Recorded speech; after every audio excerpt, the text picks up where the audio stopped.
Hello everyone, welcome to the fourth lecture of week 5.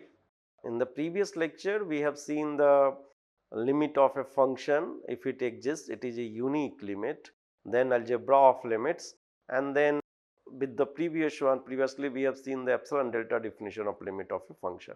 Now it's time, if the limit of a function exists at some point from the right and left both, and it is equal to the value of that point, then such a function is called continuous function. So we will explore in this lecture the continuity of a function at a point, right? So we will cover continuity of a function, then we will cover epsilon delta definition of continuity of a function at a point, and then discontinuity and the types of discontinuity the function may have. And then we will cover some examples to find out discontinuity. If it has, then what type of discontinuity it has. So what do you mean by continuous function?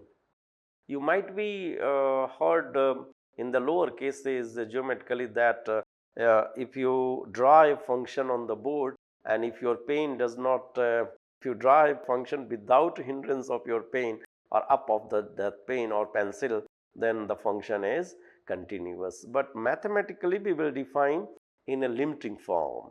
So a function f is continuous at a point x equal to c, at a point x equal to c. So we have to fix the point c here. The following are true. Fc is defined. You must have some value of fc, whatever the value you have. Then the limit of that function from the both sides, left hand and right hand, exist, right? And then that limiting value must be equal to that value. So is this function is continuous here? You see and tell me. No. By simple way, if you draw this function, you have to put out from there and you will have this another, because the f of c is here, f of c is here, not here. So this is a discontinuity. This is a discontinuous function at the point x equal to c. What about at this point? This point function is continuous. What about at this point? At this point the function is continuous, right? Now continuity in an open interval. So a function f is continuous in an open interval ab if it is continuous at every point of that interval. Continuous in a closed interval, a function f is continuous in a closed interval, not in open. It's a closed interval, if f is continuous at every point of an open interval ab. So you are looking for a closed interval function continuous at this point. So you must have the continuity of each point of this interval, as well as it must be continuous from the right hand side at this point. So at the b, so you have to continuous from the inside, that means from the right hand side for this point b, and from the left hand side for this point a. So for this right hand side, this is the right hand side. So right hand limit at the point a must exist, and left hand limit at the point b must exist, and it equal to fa, the point itself, fa and fb. Then we call it the function is continuous in a closed interval ab. Piecewise continuity, a function having a finite number of jumps in a given interval is called a piecewise continuous function. So here it is a piecewise continuous function in a to b, right? Because it has a jump here, only one point finite number, that's why it's a piecewise continuous function. So what is the epsilon delta definition of continuity? Since the continuity involves the definition of limit of a function, we will use the same epsilon delta definition of limit of a function for the continuity of that function. That's very simple things, right? So what we have to do, we have to find out in place of L the value of that the function of at that point. That's all. So what we are going to do, we are going to use the epsilon delta definition of limit of a function at a point, and we will replace this limiting value as the function value at that point, and that will be our definition of continuity. So once you knew the basic concepts of the limit of a function, then it will be quite easy to know the continuity of a function at that point. So let me give you without seeing the slides, let us first we will recall the epsilon delta definition of limit of a function, right? Function fx.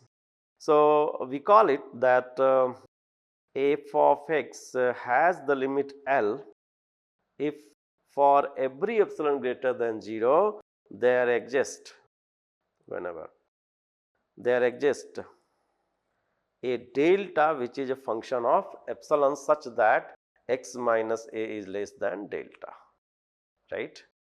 That is what the definition say. We will use the same definition by replacing L by the value. So here fa. So a function is said to be continuous at a point x equal to a, if for any epsilon greater than 0 there exists a number delta which is a function of epsilon depending on epsilon such that f of x minus fa, we have replaces limiting value L for fa is less than epsilon whenever x minus a is less than delta. So we are trying to find out to check whether a function is continuous at a point epsilon. In epsilon delta definitions, we have to find out a delta neighborhood of a, and at the same point we have to find a epsilon neighborhood of fa. That is the idea. So geometrically you can think of a function that is continuous at every number in an interval as a function whose graph has no break in it. The graph can be drawn without removing your pen from the paper. That's what we have done. See, we have done, right? So now use this epsilon delta definition to prove that a function is continuous at a point x or not. So prove that sin x is continuous for every value of x. So let's see, we have to prove x equal to c first. We are going to investigate that whether a sin x function, sin x that is the function sin x is continuous at x equal to c or not. So fx is given as a sin x, x equal to c be any point, any arbitrary point. We have to evaluate fx minus of f of c modulus. So fx value is sin x and fc is equal to sin c modulus. That can be converted, sin a minus sin b can be converted 2 into cos of a plus b divided by 2 into sin of a minus b divided by 2, and this is less than or equal to x minus c by 2, right? As x minus c is very small, that's why this whole thing is less than theta. We had already seen this. So this is less than x minus c, and that means this is less than epsilon. So by choosing delta equal to epsilon, we have the continuity of that functions. So delta equal to epsilon, which is a function of epsilon as well, such that fx minus fc is less than epsilon if x minus c is less than delta. We have the same definition. Fx minus fa is less than epsilon whenever x minus a is less than delta. So delta equal to epsilon will serve our purpose, right? So sin x is continuous at x equal to c, and c is any arbitrary point. So it is true for every point whatever you want in a real number. So that's why sin x is a continuous function everywhere. Example of a continuous function. The constant function f equal to c is continuous everywhere. How to prove this? By using the epsilon delta definition. Recall your limit, epsilon delta definition limit of this. So I will show you that how I can prove this one. So since fx equal to c is given, and let x equal to some value a is there. So f of a is equal to what? F of a equal to c, because it's a constant function, right? So I will calculate f of x minus of fa modulus, and this will be going to be f of x minus of f of x equal to how much? F x equal to c, and f of a equal to c as well. So, C minus C equal to 0 and this is less than epsilon for every number. So, delta equal to epsilon will serve your purpose. So, every constant function is a continuous function. Similarly, the identity function f(x) equal to x is a continuous everywhere. So, choose x equal to c, be any point, be a point. Then f of c is equal to c because it is given. So, we can calculate f(x) minus of f of c modulus. F of x equal to what? F of x equal to x, f of c is equal to what? C. So, x minus c is less than epsilon. So, checking delta equal to epsilon will serve your purpose. So, both by taking delta equal to epsilon, we have epsilon delta definition to prove that these functions are continuous everywhere. Now, look at sin x or cos x. We have already seen sin x. You can, on the similar line, we can prove that cos x is also everywhere continuous function. F(x) equal to modulus of x is continuous everywhere. Can you recall how to draw this modulus of x? This is the modulus of x. Now, you can draw geometrically by removing your pen from the paper, right? So, that's true, that's true. But how to prove this? Let me give a mathematical proof for this. So, use this one. So, I have to calculate first, we have to fix x equal to c a point, be a point, be a fixed point, be a point, right. So, f(x) minus of fc modulus. So, f(x) is modulus x minus fc is equal to modulus c and this modulus. This is nothing but this is less than modulus of x minus c. We have seen in a limiting when we have proved the limit of this type of things. So, where we have find out that modulus of a minus modulus of b is always less than individual modulus of a minus b, right.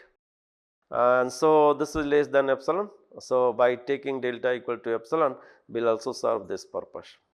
Polynomial function is continuous everywhere. Any polynomial function x square plus of 2x plus 1 is continuous, x cube minus of 3x is continuous. Any polynomial function you will imagine or you will just consider, it is a continuous function. So, polynomial functions are always continuous. Now, look at geometrically, look at the figure, shows the graph of a function at which numbers f is discontinuous and why. So, look at this value at 1. So, consider or pay your attention on 1, pay your attention on 3 and pay your attention on 5, right. 3 points are given and I think looking at the graph, we will see that these points are most critical points for our investigation. So, start with at x equal to 1. What will happen? We have to find out first limit x tends to 1. F of x must be equal to f of 1. Can you find f of 1? F of 1 is not defined here. F of 1 is not defined here. F of 1 is not defined. And that means it is a discontinuous at x equal to 1, right. Now, look at the point x equal to 3, right. What will be the value of limit x tends to 3 and f of x and then f of 3. So, firstly we will consider f of 3. So, what will be the value of f of 3? This will be your value. So, let us say for some name let us say minus 2. So, let us say minus 2 here, right.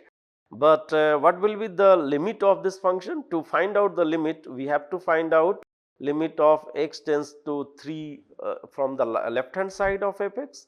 What will be the left of side of this f(x)? So, from the left hand side, that means this type here from this one, and it will be the value of this one. So, this is nothing but this will be f of 3 is equal to minus 2. But what will be the value of limit x tends to from the 3 from the right hand side? Right hand side you will see here from the right hand side, these are the value here. It is something positive. So, let us say 4. So, this will be 4. So that means the limit x tends to 3 does not exist. F of x does not exist. However, f of 3 is given, right? So the function may be defined at that point, but its limiting value may not equal to that point and may not even exist from one side or two sided, and that's why where the function is at that point is not continuous. So it is a discontinuous. Look at this point, left hand limit and right hand limit at x equal to 5, x equal to 5. The limit of x tends to 5 minus is equal to limit of x tends to 5 plus of fx. It is defined and equal itself, but f of 5 is not equal to the limiting value because f of 5 is here, but limit value is here. So f of 5 is not equal to limit value of f as x tends to 5. In such case also there is a discontinuity. If I just put f of 5 not here but here, it will be a continuous function, right? So these three cases will define us how much different kinds of discontinuity exist for a function. So we will summarize it in a table later on. So let me consider the second example. A fx equal to x square minus x minus 2 divided by x minus 2, and the function is 1 by x square 1 and so on. So different these four functions are different four functions, and we will find out that function is continuous or not. So look at find out limiting value. What will be the critical points in the first question? X equal to 2 is the critical point, is the critical point to investigate, is the critical point for investigation of discontinuity, right? So note that f2 is not defined, so f is discontinuous at 2. Later we will see why f is continuous at all other numbers. Except x equal to 2, the function is continuous. Look at this function 1 by x square if x is not equal to 0 and x equal to 0 is equal to 1. Limit x tends to 0 fx limit x tends to 0 1 by x square, and as you can see this is going to be a blow up infinity, and that's why it does not exist. The limit does not exist. So f is discontinuous at 0. Consider for third one, x is not equal to 2 is given epsilon here, and x equal to 2 is 1 is given here. So put x equal to 2. So this is 4 minus 2 divided by, okay, so not putting directly 4, but in such case you have to simplify this expression such that x minus 2 terms is going to be cancelled out. So here is the x square minus x minus 2 divided by x minus 2. This can be written as x plus of 1 into x minus of 2 divided by x minus 2. This is the limiting value. So this will be limit of x plus 1 and x tends to 2. So this is 2 plus 1 equal to 3, right? So the limit of x tends to 2 f of x equal to 3, but f of 2 is given. F of 2 is how much? Here, see here, f of 2 is equal to 1.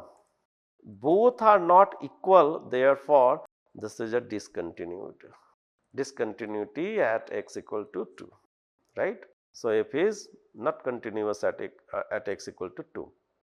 Now consider for the last problem, greatest integer function fx equal to greatest integer function has discontinuities at all of the integers, because limit x tends to n fx does not exist if n is an integer, right? So as you can see here, greatest integer. So that means let's say here is the function f of x. I want to find f of 0.5. So greatest integer value is 0. I want to f of 1.2. So this is 1, right? And f of 1 is equal to 1, right? So this greatest integer is discontinuity at all of those 1.1 1, and 1.2 value is 1, but 0.5 value is going to be 0. So that's why at this point every integer n plus 1, n plus 2, whatever the integer, it has the value this one, and from the right hand side this value is here. Again the same thing, right? So at every integers the greatest integer function is not a continuous function. This is a discontinuous function. Now this continues. So if a domain F contains an interval C minus P to C plus P, so C is here and P is here. So this is the domain we are talking about. Then F can fail to continuous at C for only one of the two regions. Either F has a limit as x tends to C, but that limiting value is not equal to Fx equal to C. So the limiting value f of x as x tends to C may not be equal to Fc, right? First region, or the second reason, f has no limit as x tends to C. Limit does not exist. Limit does not exist in that interval. Which interval? C belongs to C minus P. In which interval? We are talking our specified interval C minus P to C plus P of this, right? Based on these two, we will define types of discontinuities. So removable discontinuity, first one is called removable discontinuity. A function f has a removable discontinuity at x equal to C if limit x tends to C fx exists, limit exists here, but is not equal to Fc, is not equal to the value of Fc. Discontinuity can be removed by define f in such a way that limit become its value. So can you recognize in those problems which one is going to be a removable discontinuity? Very easy. We look at the point C. Here we have already seen that limit x tends to 2 fx equal to 3, but f of 2 is equal to 1. So I can remove this f of 2, this one, f of 2 is equal to just 3, and this will become a continuous function. Such a discontinuity is called removable discontinuity, right? You can remove it easily by taking the value. Discontinuity of the first kind, that means the jump discontinuity. We have seen the jump discontinuity as above in this graph. You can see here for the 5, this is the jump discontinuity. A function f has a discontinuity of the first kind at x equal to C if both the limit right hand and left hand limit exist but are not equal, This is called discontinuity of the first kind. Similarly, discontinuity of the second kind or jump discontinuity, a function f has a discontinuity of the second kind x equal to C if none of the limits exist. This is called discontinuity of the second kind. And mixed discontinuity, a function f has a mixed discontinuity at x equal to C if only one of the two limits exist. This is called a mixed discontinuity. So we have seen everything in this one. So the first one, as you can see here, the right hand side limit and the left hand side limit even though exist, but the function is not defined itself. Here we have left hand limit and right hand limit together are different, so limit does not exist. Here left hand limit and right hand limit are equal, but f of this 5 are different than the limiting value, is not equal to the limiting value, so it is a discontinuity. So all type, there are several other discontinuity as well, infinite discontinuity, or we call essential discontinuity. If you find out that the function does not have that value at that point or infinite value, then it is called infinity discontinuity. We will see a simple example is sine 1 by x and x tends to 0, where it function where you still oscillating each other. So that is called essential or something infinite discontinuity. You can go through the Wikipedia where you will find out the graph of this sine 1 by x. I will put this one. So infinite discontinuity, here it is given a function f has a infinity discontinuity at x equal to c if either one or both limits x tends to c minus fx and limit x tends to c plus fx tends to plus infinity or minus infinity. A simple example you can see here. Here it is going to be minus infinity, but here it is going to be plus infinity. Similarly, all these three graphs showing you the infinity discontinuity. So if fx equal to x sine 1 by x, if x is not equal to 0 and f0 equal to 2, then the function is discontinuous at x equal to 0. How to prove this one? So firstly we have to find out that what is the limiting value as x tends to 0 of this function. So limit of x tends to 0, x into of sine 1 by x, right? So what is the value? This will be value of limit of x tends to 0 and x into of sine 1 by x, and by epsilon delta definition we can show that this x into sine 1 by x is going to be, since sine of 1 by x is maximum value as infinity, I mean minus 1 to 1 oscillating value. So less than equal to 1 and x is very near to 0. So the value exists and it is going to be 0. But what will be the value of f0? f0 is 2. So this value is not equal to its limiting value, right? So that's why the function is discontinuous. How we have find out the limiting value? As you can see that x is very close to 0, x is very close to 0 and sine 1 by x has the maximum value is 1, right? So it's oscillating between minus 1 to 1, right? And that's why the whole is going to be 0. So by putting f0 equal to 0, the function can be, discontinuity can be removed and it become a continuous function, right? So it's a removable discontinuity. Similarly, fx equal to 1 divided by 1 minus e power x has discontinuity of first kind x equal to 0. What is the discontinuity of first kind? As you can see here, of the first kind, a function f has a discontinuity of the first kind if both limit exist but are not equal. So we will see that left hand limit and right hand limit exist for this function. We will calculate it LHL, left hand limit. So calculating left hand limit will give you 1 and calculating right hand limit, it will going to be 0. It will going to be 0. So both exist, but both are not equal. So LHL is not equal to RHL and that's why it is a discontinuity of the first kind. Similarly, look at fx equal to 1 by x. X is not equal to 0 or f0 equal to 1 has discontinuity of second kind as x equal to 0, as I think you remember this fx equal to 1 by x, right? Something like this, right? So in this case, as you can see, this is going to be infinity at as x approaches to 0, and similarly as x approaches by left hand side, this is going to be minus infinity. So left hand limit and right hand limit both do not exist, here, but 0 is given. So f0 is equal to 1 is given, right? Here is given. So that's why such a function has the discontinuity and discontinuity of the second kind.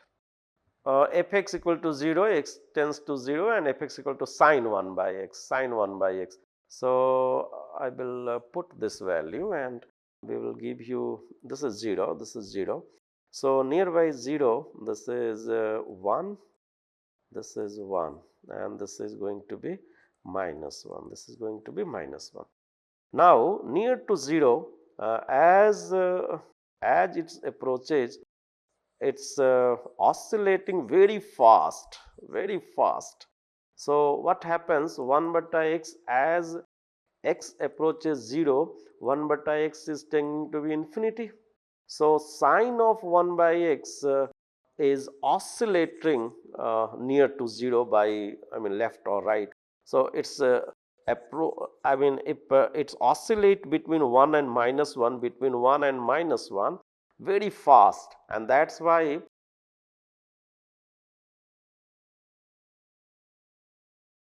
limit do not exist sine 1 by x. But we have seen that x into sine 1 by x, since this is the limiting value, right. So it's a oscillative value minus 1 to 1 and x tends to very 0 near. So x into sine 1 by x has the value as 0, limiting value as 0, but sine of 1 by x do not exist, do not exist, right. So that's why it is also called mixed discontinuity or infinite discontinuity, or sometime it is called essential discontinuity.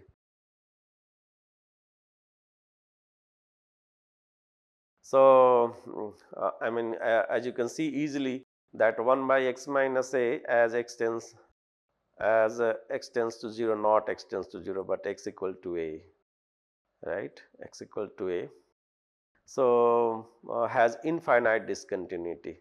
At x equal to a, it has a infinite discontinuity somewhere else, right. So I think types of discontinuity and epsilon delta definition of continuity of a function is clear now, and we will have based on the definition of limit and the definition of continuity of a function and their existing value, we have several type of discontinuity of a function. We have shown geometrically as well, and we have shown mathematically as well. I totally believe that this type of explanation for discontinuity of a function will boost your concepts, and you will easily solve several sets of the questions which is assigned associated with this this week. So thank you so much.